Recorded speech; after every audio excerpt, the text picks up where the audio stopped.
June 1 నుంచి 29 వరకు America, West Indies వేదికగా టీ20 ప్రపంచకప్ జరగనుంది. ఈ టోర్నీలో మొత్తం 20 జట్లు పాల్గొంటాయి. వీటిని 4 గ్రూపులుగా విభజించారు. ఒక్కో గ్రూపులో 5 జట్లు ఉంటాయి.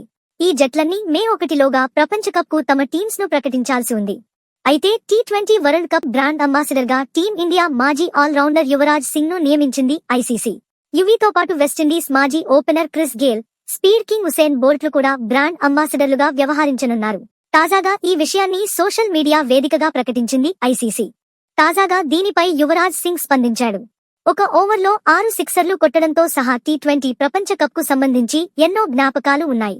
ఈ వరల్డ్ కప్ లో భాగం కాబోతున్నందుకు ఆనందంగా ఉంది. దీంతో నా బాధ్యత మరింత పెరిగింది అంటూ యువీ అన్నాడు. తొలి టీ20 ప్రపంచకప్ 2007లో దక్షిణాఫ్రికాలో జరిగింది. ఈ మెగా టోర్నీలోనే ఇంగ్లండ్తో జరిగిన మ్యాచ్లో స్టూవర్ట్ బ్రాడ్ బౌలింగ్లో యువరాజ్ సింగ్ ఒక ఓవర్లో 6 సిక్సర్లు కొట్టాడు. రాబోయే వరల్డ్ కప్ లో టీమిండియా గ్రూప్ ఏలో ఉంది.